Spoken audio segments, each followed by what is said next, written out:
But anyways, what were we talking about? Three stage wins for Slovenian.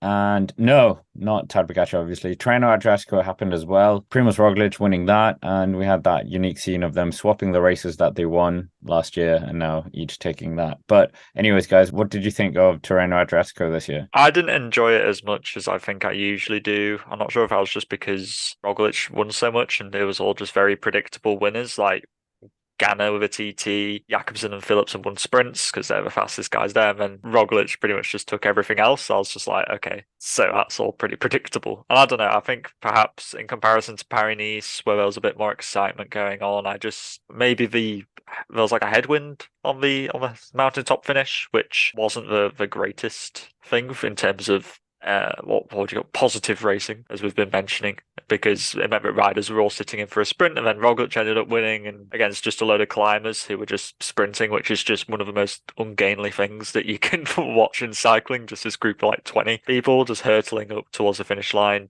trying to hit 1,000 watts. I don't know. It was all right, but I think that I preferred Paris-Nice.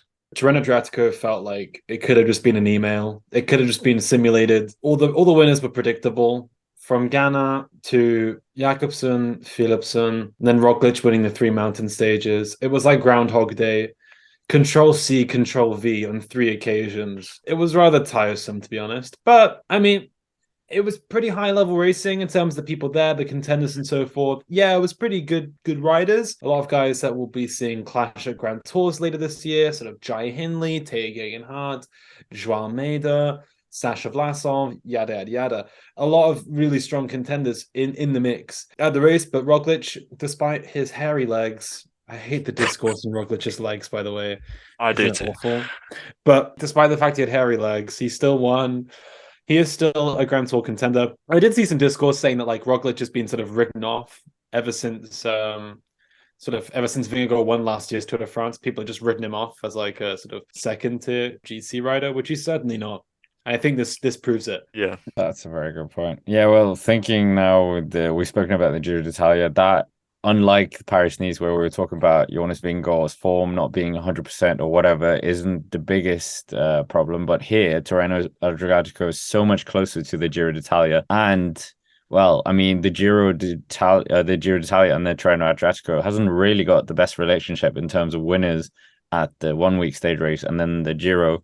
I think 2013 with Nibali is probably the best one we had, the last one, because last year, obviously, the last 2 years, obviously, but Tadej Pogačar has won and he hasn't gone to the Giro. But yeah, what do you guys think of Primož Roglic as potentially the favorite for the Giro? We didn't have Remco Evenepoel here, for instance. Yeah, and Remco's really the missing factor in all this is that he is just I don't even know what he's doing. I can't remember the last time I even saw him, but I'm saying that as if I know him or something. I can't remember the last time I saw him on TV as a spectator. But yeah, Remco's the interesting one because of course he beat Roglic at the Vuelta last year, so that's something which is worth taking into consideration is that he is technically on a 100% Grand Tour beating record to Roglic, so long as Roglic doesn't crash into or whatever way round it was with Fred Wright, whatever way that way round went. I still don't know what the conclusion with that was. I think by that point in the Vuelta, I'd actually just given up on cycling, so I didn't even really know. But I think that Remco is the interesting one. I think there's quite a lot of TTKs, and I'd favour Remco in the TTs over Roglic, even though Roglic is also very good. I just think that Olympic Remco, champion. of course, yeah. I just think, yeah, I don't know, something about Remco. I think for me, he is still the favourite in my eyes, but I do still have Roglic as a very close second. He's certainly much better in terms of favourite status than Geraint Thomas, for example. But that's just my opinion on it. I don't feel like we have enough sort of case studies for Remco Evenepoel. Yes, the Vuelta last year, he was brilliant there. But he's the only rider in that peloton who targeted the Vuelta all year round, who had the Vuelta as their only sort of objective. Every other rider that was there, Roglic, Mas, a lot of them did other races and so forth, where Remco just was dropped into the Vuelta. We forget in 2021 at the Giro that he sort of came unstuck very quickly in that race. Yeah, maybe it was the injury and so forth. But it's not just the Giro that's happened in plenty of other UCI World Tour stage races. The Tour of the Basque Country 2022, Tour de Suisse 2022, Volta Andalucía 2022. There are so many examples you can bring up. I think we only really have two good, legitimate UCI World Tour races as case studies for Evenepoel as being such a dominant force, being the Vuelta and the UAE Tour this year, ever since his big crash in 2020. So I'm a little bit, it's hard to pick Remco as his out-and-out favorite because there are so many question marks that still need to be answered. On paper, yes, he's definitely the stronger time trialist. He's good enough in the mountains. I mean, he's got the position to take the pink jersey on very early in this race, like he did at the Vuelta, and hold it all the way to the end. But I think there's a more competitive field here with more people targeting the Giro. It's not the afterthought that the Vuelta Espana usually is. We're not going to see a chaotic top 10 fight like we do at the Vuelta. I think the Giro is a little bit more regimented, even if it is sort of slightly unpredictable here and then. But it also, I mean, it will be an ultimate test. I think Roglic is more proven in that field. We have so many more sort of case studies for Roglic doing well at Grand Tours, looking at Tour de France 2018, Giro 2019, Vuelta Tour, whatever combination you want to go in. We have so many more sort of examples for Roglic.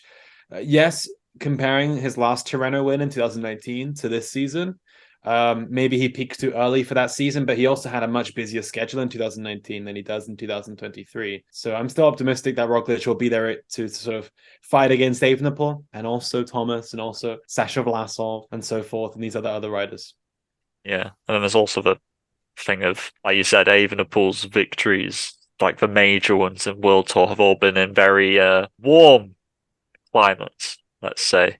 Whereas the Giro is renowned for having unpredictable, cold, rainy weather, of which Evenepoel has not performed in as well that we know of. This isn't to say that he's bad. It's just that we haven't really seen the bad weather and him racing in a competitive sense combined together. We just don't know if that's a thing. Whereas we have seen that with Roglic. We have seen him perform in bad weather conditions. I mean, just look at Tirreno, just gone. There was some rain there, and he seemed to be coping just fine on that mountaintop finish. So I'd say that Roglic perhaps has the advantage in terms of weather conditions, just because we know more about him. Then there's the whole thing of the team as well.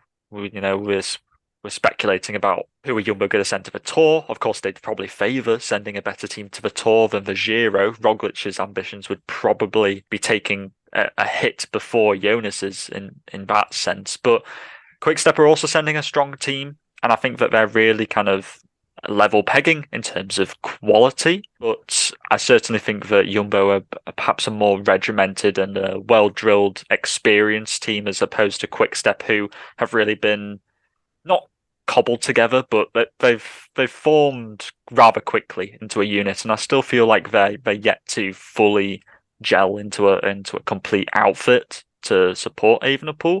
It doesn't quite have that experience that I feel like is sometimes necessary to surround a leader, especially one as young as Evenepoel. Yeah, for sure. I think as well, with Evenepoel, I think there are so many unknowns where in Roglic that someone else can slip into that team, and I think they can wing it more than Quickstep can. I think Quickstep, they won't know how to wing it. Last year, the Vuelta, we saw a couple times, like Evenepoel was on his own. He had the advantage of having other teams controlling things like Movistar and Astana and so forth, whereas Soudal weren't really there in contention. So then the Giro will be harder. It's a harder race to control. Yeah, we'll see how they rise to the occasion. They've got some new signings, strong climbers coming to the Giro, but I'm not convinced it's going to be as dominant as we might assume, especially given that Roglic is looking quite good, because we weren't sure where he'd be. Yeah, I don't think we need to discuss Sasha. He's had enough airtime on this channel. He was also pretty shocking at Tirreno. I didn't even realize he was there, to be honest. I was like, well, he was working as a teammate the whole time, and on the penultimate stage, he attacked. He got the provisional jersey. Everything came back together, and he got dropped straight away because they were working for Kemna and Hindley, and then Kemna wasn't really there. And I'm sorry, Jai Hindley's a one-hit wonder. He'll never win a Grand Tour again. He was on the podium in 2020. I'm sorry, that was the COVID edition. That was strange. Teo Gegenhardt's never going to finish on the podium of a Grand Tour ever again. I'm right. Preach that. I believe in. Teo Gegenhardt is so overrated. Criminally so. He literally is. I don't even get it. Like, his contract is running out at Ineos, and they should not renew it. He's going to end up on the Conti scene, and then he'll slowly fizzle away in the depths of Samparan.